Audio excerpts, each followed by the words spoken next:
வணக்கம். நான் உங்கள் அன்பான சயின்டிபிக் வேதிக் அஸ்ட்ராலஜர் அஸ்ட்ரோ அருண்ஜி பேசுகிறேன். நல்லது நினைப்போம், நல்லதே நடக்கும். தொடர்ந்து நம்மளுடைய வீடியோஸ்லாம் பார்த்துட்டு இருப்பீங்க நம்புறேன். எந்த விதத்திலையும் மூட நம்பிக்கைகளை போகாமல் அறிவியல் சார்ந்த கருத்துக்களாக எதையும் மிகைப்படுத்தாமல் உள்ளது உள்ளவாறு பார்த்துட்டு இருக்கோம். சயின்டிபிக் வேதிக் அஸ்ட்ராலஜி முறையில் துல்லியமான பலன்களை பார்த்துட்டு இருக்கோம்.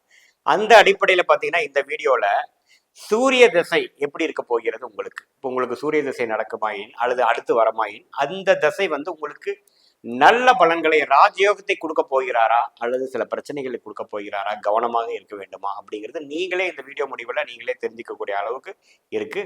கண்டிப்பாக பாருங்க.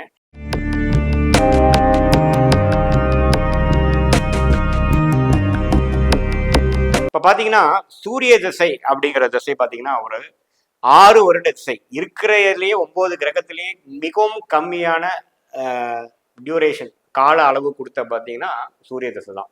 சுக்கிர திசைக்கு 20 வருஷம் கொடுத்துருக்குறாங்க, ஆனால் சூரிய திசைக்கு 6 வருடம் தான் கொடுத்துருக்காங்க. அந்த சூரிய திசையாகிய 6 வருடம் எப்படி இருக்க போகிறது என்று நம்ம பார்க்க போகிறோம். இப்போ தனுசு லக்னத்துக்கும் மேஷ லக்னத்துக்கும் பார்த்தீங்கன்னா சூரியன் ராஜயோகத்தை கொடுக்கக்கூடிய கிரகமாக வருகிறது. ஏன்னா லக்ஷ்மி ஸ்தானாதிபதி என்று சொல்லப்படுகிற 5ஆம் வீட்டு அதிபதியாகவும் 9ஆம் வீட்டு அதிபதி என்று சொல்லப்படுகிற யோகஸ்தானாதிபதியாகவும் யாருக்கு வராரு? தனுஷுக்கும் மேஷ லக்னத்துக்கும் வராரு. தனுஷு லக்னத்துக்கும் மேஷ லக்னத்துக்கும் வராரு. அத்தகைய லக்னமாக நீங்க இருந்தீங்கன்னா சூரிய திசை வருதுன்னா உங்களுக்கு நம்ம நல்ல பலனை கொடுக்க போகிறாருன்னு தெரிஞ்சுக்கலாம். குறிப்பா சூரியன் ஆட்சி பலத்தோட இருந்து ஸ்தான பலம் பெற்று திக்பலம்னு என்னங்க, 10ஆம் வீடுங்க சொல்லப்படுகிற 10ஆம் வீட்டில் இருக்கும் பொழுது, அதே சமயத்துல திருட்பலம் என்று சொல்லப்படுகிற சுக்கிரனை சூரியன் அஸ்தங்க பண்ணும் பொழுதோ அல்லது சூரியனை அதாவது குருவை சூரியனை அஸ்தங்கப்படும் பொழுதோ அல்லது குரு சூரியனை பார்க்கும் பொழுதோ, பௌர்ணமி அன்னைக்கு பிறந்து பௌர்ணமி சந்திரனின் ஒளி சூரியன் மேல படும் பொழுதோ இருந்து விட்டால் கேட்கவே வேண்டாம். தனுசு லக்னம் மேஷ லக்னத்துக்கு அருமையான பலனை கொடுக்க போகிறது. நீங்க ஒரு விஐபி ஆகக்கூடிய அமைப்பு கொடுக்க போகிறது. நல்ல பாப்புலாரிட்டி, நல்ல வசதி வாய்ப்புகள், ஸ்டூடெண்டா இருந்தாலும் சரி, தொழிலதிபராக இருந்தாலும் சரி, வீட்டில் இருக்கக்கூடிய இல்லத்தரசியா இருந்தாலும் சரி, நல்ல பலன்களை அந்த வயசுக்கு அந்த தகுதிக்கு ஏற்ற பலனை கொடுக்க போகிறது என்பதை நாம் தெரிந்து கொள்ளலாம். சூரியன் யாருக்கு வரக்கூடாதுன்னு பார்த்தீங்கன்னா மகர லக்னக்காரர்களுக்கு. மகர லக்னக்காரர்களுக்கு சூரியன் வந்துவிட்டால் அஷ்டமாதிபதியாக வேலை செய்து வம்பு வழக்கு பிரச்சனை கொடுக்கக்கூடிய அமைப்பு இருக்கு. அது சூரியன் கொஞ்சம் கெட்டு போய் சனியோட பார்வையிலையோ சனியோட சேர்ந்தோ ராகுவோட சேர்ந்தோ கேதுவோட சேர்ந்தோ இருந்துட்டா கேட்கவே வேண்டாம். கொஞ்சம் சாதகமற்ற பலன் தான் கொடுக்கும். இதே குரு சுக்கிரனின் தொடர்பு வரும்பொழுது கொஞ்சம் பாதிப்பு குறையும். அதே சமயத்துல மற்றவங்களுக்குலாம் எப்படி இருக்க போகுதுன்னு பார்த்தீங்கன்னா, கும்பலக்கணத்துக்கு சூரியன் ஒரு நியூட்ரலான பிளானட்டாகவும் 7ஆம் வீட்டு அதிபதியாகவும் இருக்கார். சூரியன் நல்லா 11ஆம் வீட்டில் இருக்கார், குருவின் பார்வையில் இருக்கிறார், வர்க்கோத்தமமா இருக்கிறார். அப்படிங்கிற மாதிரிலாம் நல்ல விஷயத்துல இருக்கும் பொழுது நல்ல மேன்மையான பலனை கொடுப்பார் சூரிய தசை.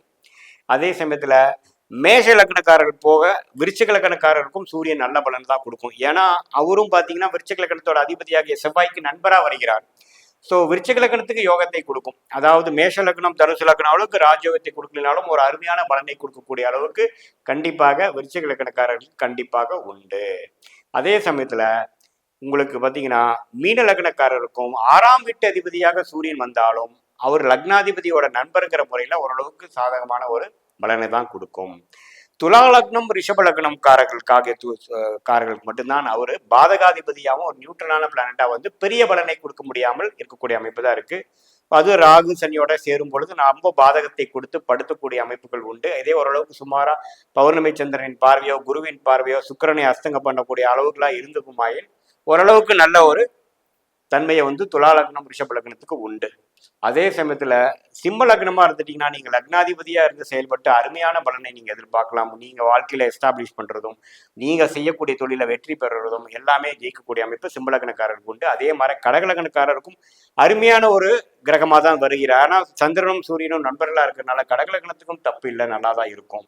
மிதுனம் அண்ட் கன்னி லக்னக்காரர்களுக்கு சூரியனுங்கிறது பாத்தீங்கன்னா நட்பு கிரகமாக இருந்தாலும் ஆதிபத்திய விசேஷம் இல்லாத கிரகமா இருக்கிறதுனால ஓரளவுக்கு மீடியமா இருந்து ஆட்சி உச்சம் பெற்று திக்பலம் பெற்று ஸ்தானபலம் பெறும் பொழுது ஓரளவுக்கு நல்ல பலனை கொடுக்கும். ஸோ இதுல நம்ம என்ன தெரிஞ்சுக்கிறோம் பார்த்தீங்கன்னா, மேஷ லக்னம் தனுசு லக்னம் கடக லக்னம் சிம்ம லக்னம் இந்த 4 லக்னத்துக்கு மேன்மையான பலன்களும் மற்ற 7 லக்னக்காரர்களுக்கு ஒரு மீடியமான ஒரு பலனும் மகர லக்னத்துக்கு வரக்கூடாத திசையாக சூரிய திசை செயல்படுகிறது என்பதை நீங்கள் தெரிந்து கொள்ள வேண்டும். உங்களுக்கு எந்த திசை நடக்குது, நீங்க என்ன லக்னம்ங்கிறது நீங்க உங்க ஜாதகத்துல பார்த்து நீங்க தெரிஞ்சுக்கங்க. நன்றி, வணக்கம்.